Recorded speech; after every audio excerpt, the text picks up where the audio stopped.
The galaxy watched in horror as humans abandoned the Forum Part 1 for over 300 years.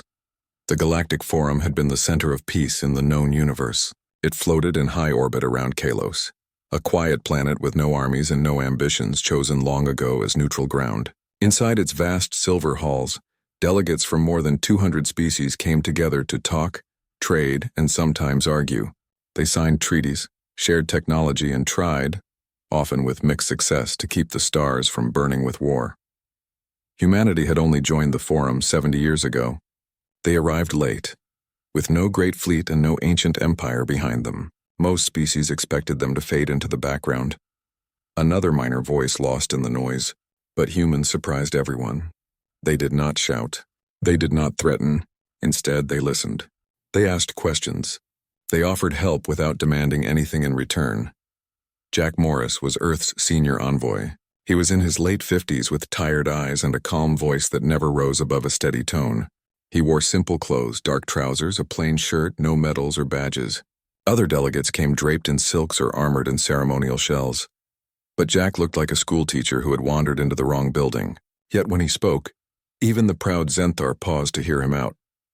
Beside him worked Lisa Tran. She was younger, sharp-eyed, and quick, managing everything from translation schedules to emergency evacuations. While others relied on teams of aides, Lisa handled most tasks herself, moving through the Forum's corridors with quiet purpose. She rarely smiled in public, but when she did, it was genuine. Humans did not control the largest fleet. They did not mine the rarest minerals. They held no secret weapons. What they had was something harder to measure: trust. When the Mirith and the Drask nearly went to war over a border moon, it was Jack who stayed up for 3 nights straight, shuttling between their chambers, finding words that both sides could accept. When a solar flare knocked out comms for half the sector, it was human engineers who repaired the relay stations, free of charge, while others argued over who should pay. Still, not everyone admired them. Some saw human kindness as weakness, others called it manipulation. The Zenthar ambassador, a tall, scale-covered diplomat named Vorlak, often muttered that humans were too soft for the real galaxy. He believed strength came from fear, not friendship. Then came the crisis on Helios Minor. Helios Minor was a small, rocky world on the edge of Drask space. It had no strategic value, no rare ores, just farms, schools, and about 8 million civilians, mostly Myreth refugees who had settled there decades ago. When tensions between the Drask and Myreth flared again, the Drask declared Helios Minor a hostile zone and blockaded it. No ships in, no ships out. Food and medicine ran low. Children began to starve. The Forum met in emergency session. For 12 days they debated. The Varelians insisted the Drask had a right to secure their borders. The Myreth demanded immediate intervention. The core delegation proposed a fact-finding mission in 6 months. Nothing moved. Jack stood up on the 13th day. "We don't need permission to feed hungry people," he said. "Human ships will go in with supplies. We won't carry weapons. We won't take sides. We'll just deliver aid." The room fell silent. Then laughter broke out. Some delegates thought he was joking. Others called it reckless. Vorlak sneered. "Let them go. The Drask will shoot them down, and then maybe humans will learn how the galaxy really works."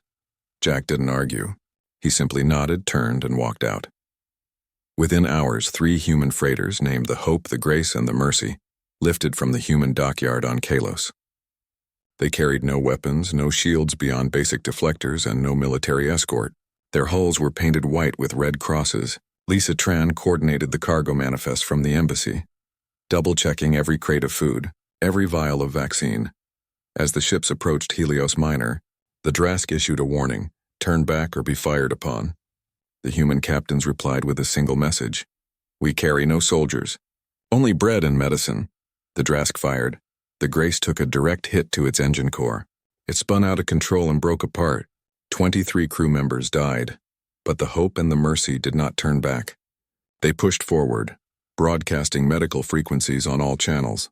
To everyone's shock, the Drask stopped firing. Perhaps it was shame. Perhaps it was surprise. No one knew for sure. The 2 ships landed. They unloaded their cargo. They treated the sick. They stayed for 3 days, then left without a word. When news spread, the galaxy watched. Not with admiration, not with anger, but with something deeper. confusion. Why would humans risk so much for strangers? Why would they die for people who weren't even their own? Back on Kalos, Jack said nothing at the next forum session. He sat quietly while others debated the incident.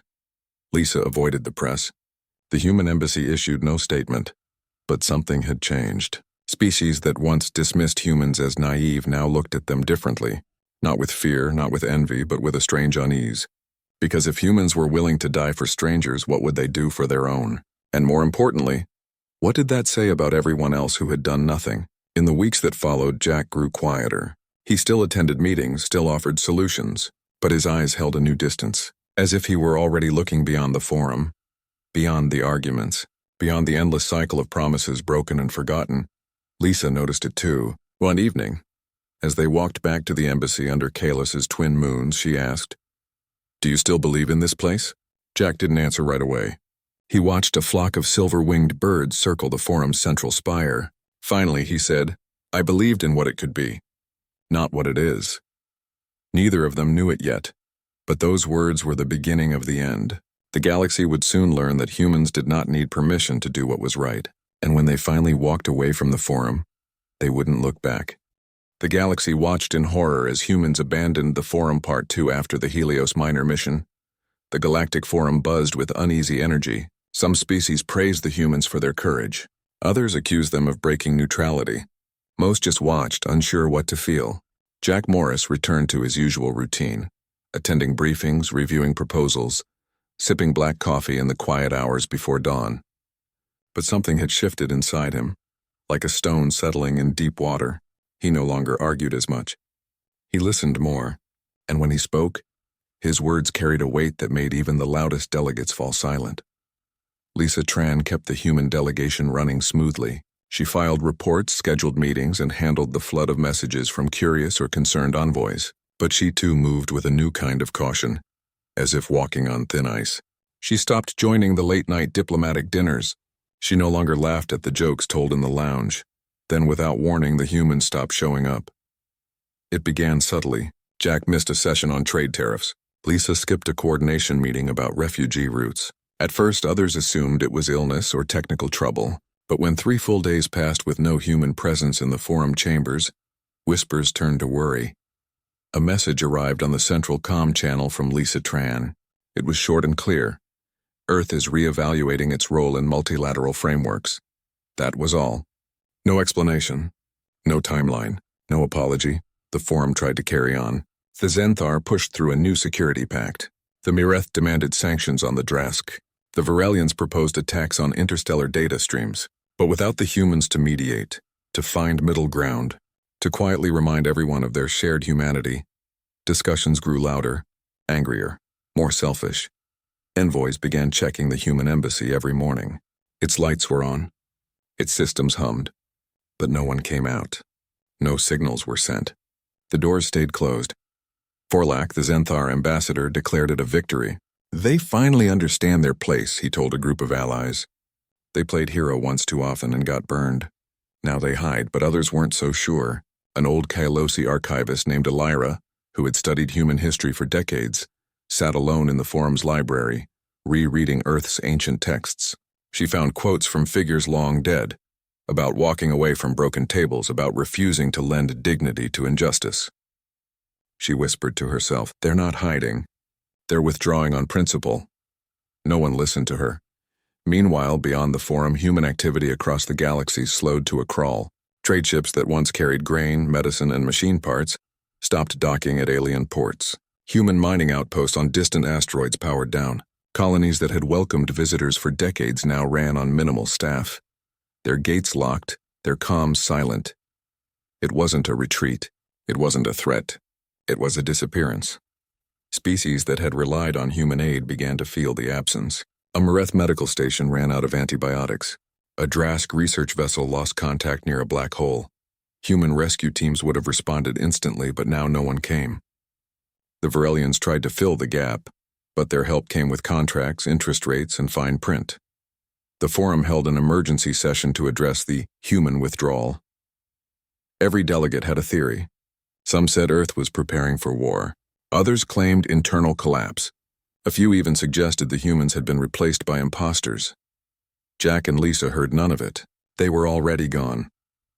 Back on Earth, in a quiet office overlooking the Pacific Ocean, Jack watched the sun rise over the water. He had returned not as a failure, but as a man who had seen enough. For years he had believed that if he spoke clearly enough, if he showed enough patience, the galaxy would choose kindness. But Helios Minor had shown him the truth. Most species only acted when forced. They praised sacrifice but never made it themselves. Lisa was in Geneva, packing files into secure storage. She deleted old logs, archived messages, and shut down remote access to human diplomatic networks. It wasn't anger that drove her. It was clarity. The forum wasn't broken. It was working exactly as designed, to protect power, not people. Weeks turned into months. The galaxy adjusted poorly. Without human freighters, supply chains frayed. Without human engineers, aging infrastructure failed. Without human mediators, small disputes became flashpoints. Then came the first real test. A minor species called the Nethari, small, peaceful, plant-based beings, asked the forum for help. Their homeworld was being pressured by a Zenthar-backed mining corporation. The corporation claimed the Nethari had agreed to lease their land. The Nethari said they'd been tricked by translated contracts they didn't understand. The forum debated for days. The Zenthar blocked every motion. The Varelians offered a neutral arbitration that favored corporate interests. The Mirith stayed silent, unwilling to risk trade ties.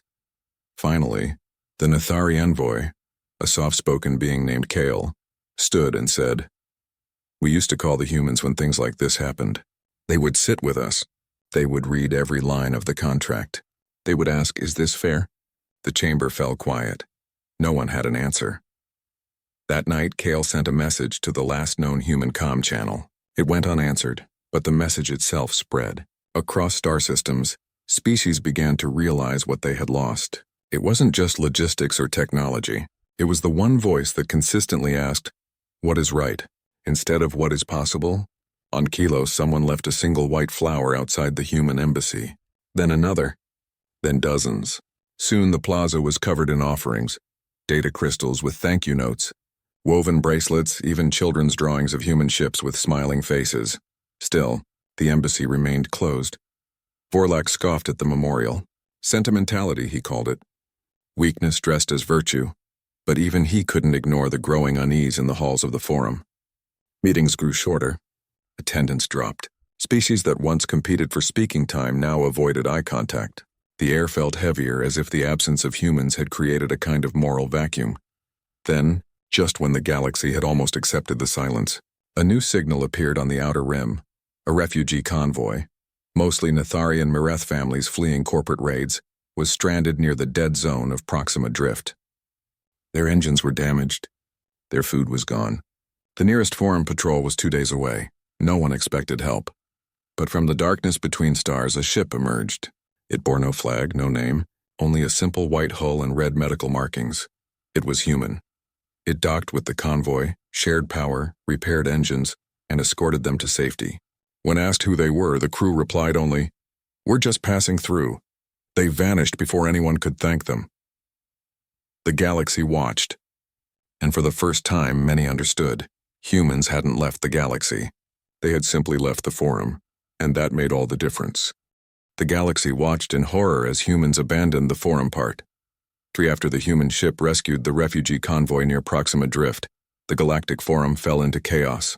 The event should have been a small footnote, a quiet act of mercy in a vast and often cruel universe.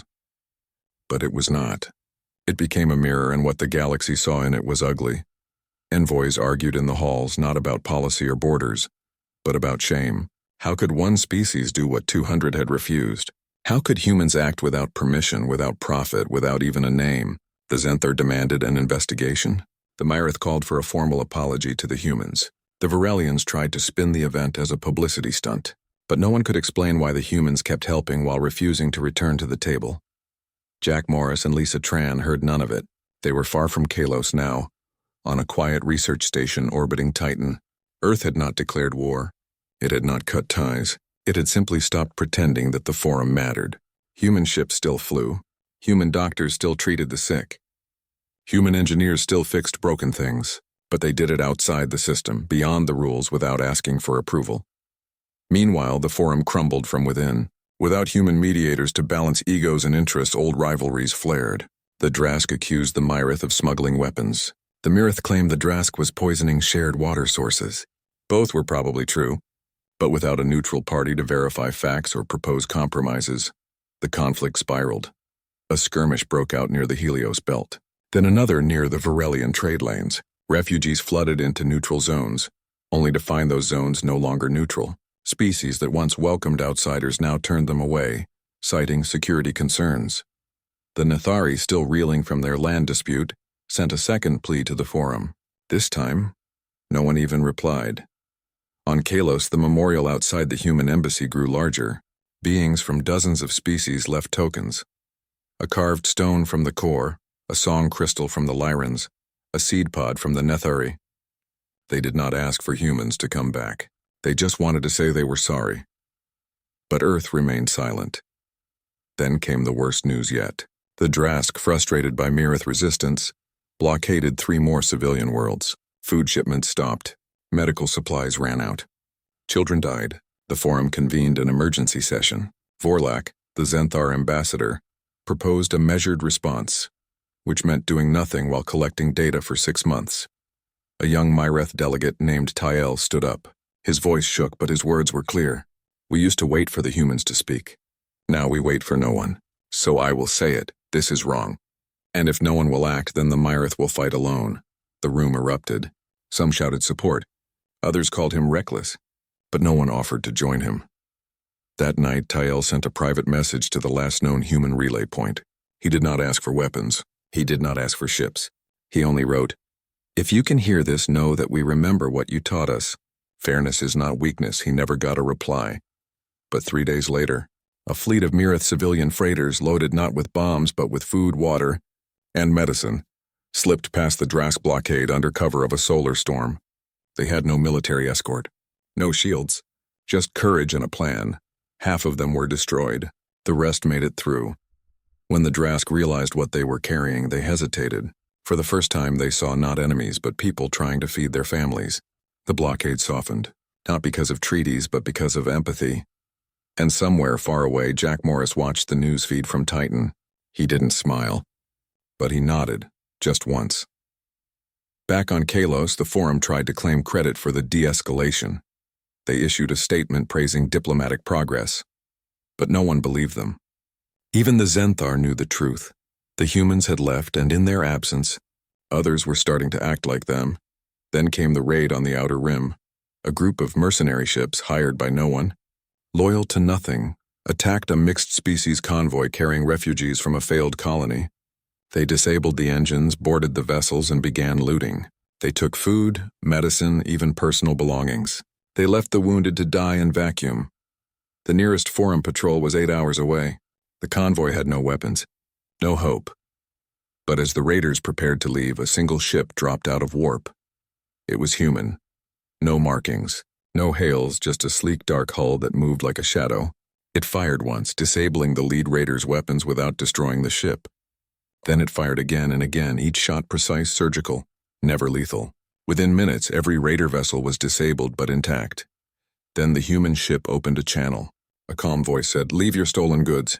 Take your wounded, go." The raiders obeyed. The human ship stayed long enough to help the convoy repair their engines. It shared power cells, patched hull breaches, and even gave the refugees extra rations. When asked who they were, the pilot only said, "Just travelers." Before vanishing into the void, the ship transmitted one final message, not to the convoy, but on an open frequency all across the sector: "Help is not gone. It just stopped asking for permission." The words spread like fire. On a dozen worlds, species that had once mocked human idealism now whispered those words to their children. On Kalos, envoys stared at their screens in stunned silence. Even Vorlak said nothing for a full hour, because now they understood. Humans hadn't abandoned the galaxy.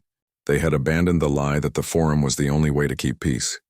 And in doing so, they had given others permission to do the right thing, even when no one was watching. The galaxy watched. And for the first time in centuries, it felt small, not because of human power, but because of human example. Somewhere in the dark between stars, a human ship sailed on, quiet, unseen, and utterly unafraid. The galaxy watched in horror as humans abandoned the Forum part for fear, spread through the Galactic Forum like a slow poison. It was not the fear of war or invasion. It was the fear of being seen for what they truly were. Every time a human ship appeared, silent, efficient, kind, the mirror grew clearer. Species that had spent centuries building reputations as honorable or wise now saw only their own compromises, their quiet betrayals, their endless excuses. Vorlak, the Zenthar ambassador, could no longer sleep.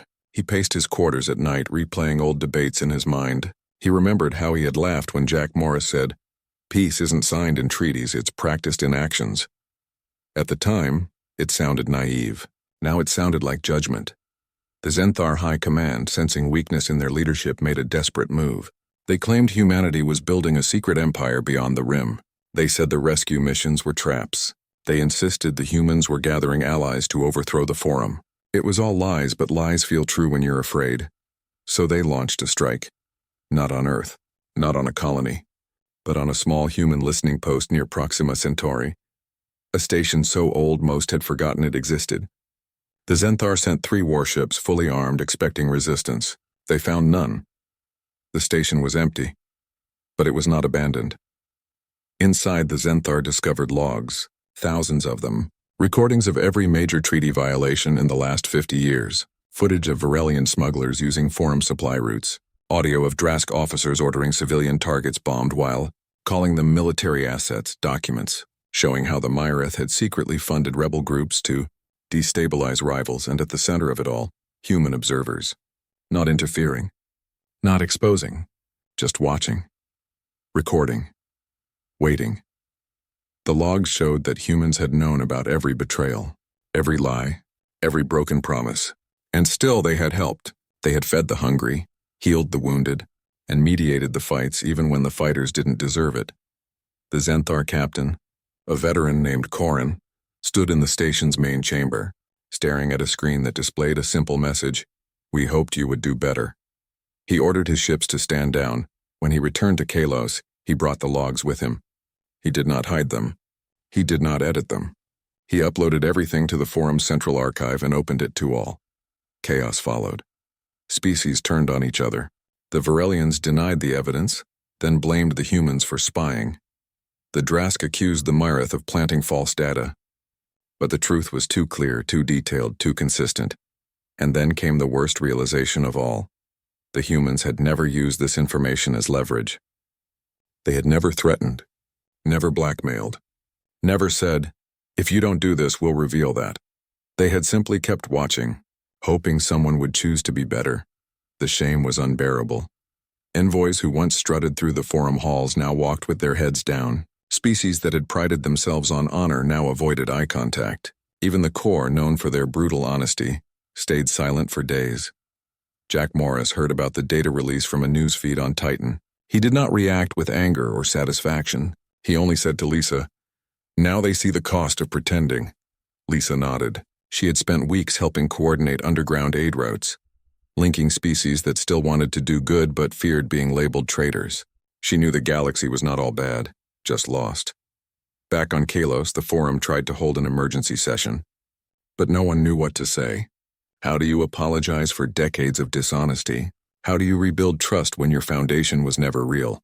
Then Tael, the young Myrith delegate, stood and spoke. "We cannot fix this by talking more. We must act differently. The humans showed us how. Now we must choose. Keep this broken system or build something true." His words echoed in the silence. One by one, species began to withdraw their support from the Forum, not in anger but in sorrow. The Nethari closed their embassy. The Lyrans recalled their delegates. Even the Corps, who had always valued order over morality, announced they would no longer participate in a theater of lies. Vorlak tried to hold it together. He gave speeches about unity, about legacy, about the danger of chaos, but no one listened. Even his own people sent him a private message. "Come home. The Zenthar are done with pretending too." The final blow came from an unexpected place. Elira, the old Kalosi archivist, walked into the main chamber during a dead session. She carried no datapad, no weapon, just a small wooden box. She placed it on the central table and said, "This is from Earth." Inside was a single data crystal, When played, it showed a short message from Jack Morris. He looked tired but calm. "We never wanted to lead you," he said. "We only wanted to remind you that you could lead yourselves." The forum was never the point. Fairness was. Kindness was. Truth was. If you still believe in those things, you don't need us. You never did. The room was silent for a long time. Then, without a vote, without a ceremony, the delegates began to leave. Some wept, some bowed their heads. None looked back. Within a week, the forum was empty. The great silver hall stood quiet. The lights dimmed. The comms went dark. The only sound was the wind howling through the docking bays where human ships had once come and gone like steady tides. On Earth, in a small office in Geneva, Lisa Tran deleted the last diplomatic file. She shut down the central server. Then she walked outside and watched the rain fall on quiet streets. On Titan, Jack stood at the window of his station, looking out at the rings of Saturn. He thought of all the beings across the stars who were now alone with their choices. And for the first time in years, he felt hope. Not because humans had won, but because the galaxy might finally be ready to try. The galaxy watched in horror as humans abandoned the forum. Part 5 months passed after the forum dissolved. The great silver station around Kalos stood empty, its halls echoing with silence. No delegates walked its corridors. No arguments filled its chambers. The memorial outside the human embassy remained, now overgrown with vines and dust. A quiet monument to what had been lost, and what might still be possible. The galaxy did not collapse.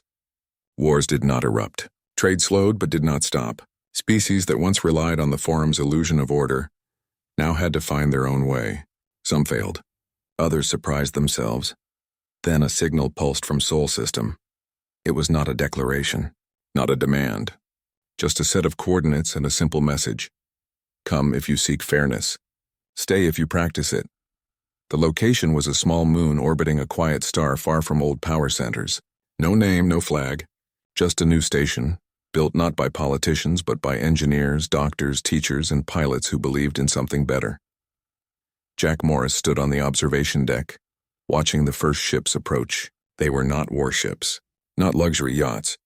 They were freighters, medical shuttles, research vessels, some patched with old hull plates, others gleaming with fresh paint.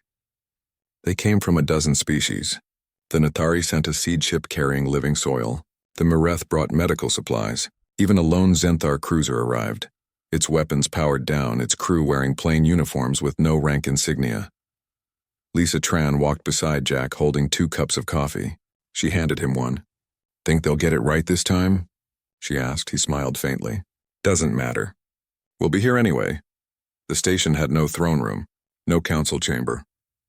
Just open halls with tables, chairs, and whiteboards. There were no assigned seats, no speaking order. Anyone could talk. Anyone could listen. Decisions were made not by vote but by consensus, by finding what was fair, not what was easy. Tail, the young Mireth delegate, arrived with a group of refugees. He didn't ask for permission to dock. He just came, and when he stepped onto the station, he was greeted not as a diplomat, but as a person. Vorlak came too. He arrived alone in a small transport. He carried no guards, no aides. He looked older, humbler. When he saw Jack, he didn't speak at first. Then he said, "I was wrong." Jack nodded. "We all were. That's why we're here." No one mentioned the old forum. No one brought up past betrayals. They talked about clean water on Helios Minor, about rebuilding schools on Nathari worlds, about sharing navigation data so no ship would be lost again. The humans did not lead. They facilitated. They made coffee. They fixed broken comms. They listened.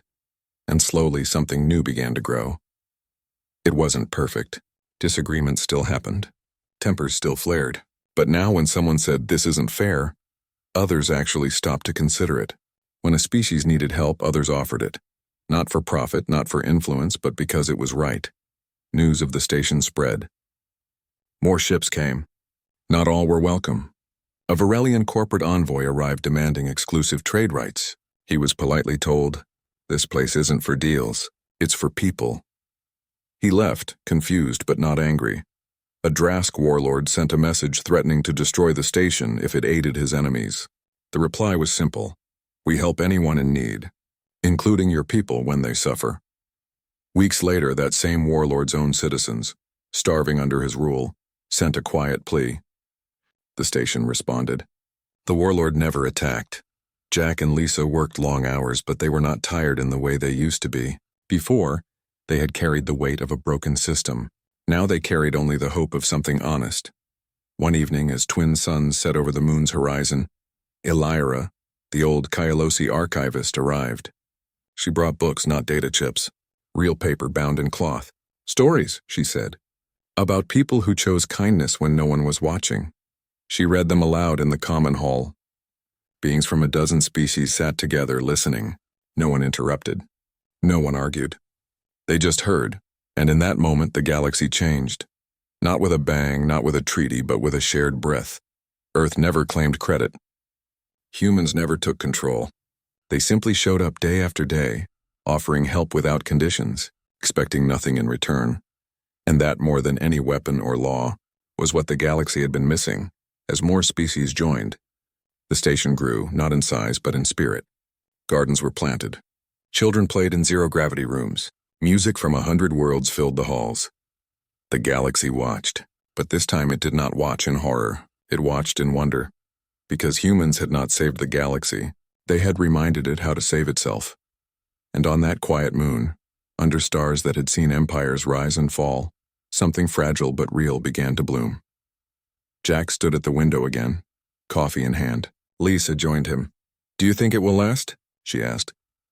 He watched a Nethari child float past, laughing as a Mirith elder tried to teach her a game. "It doesn't have to last forever," he said.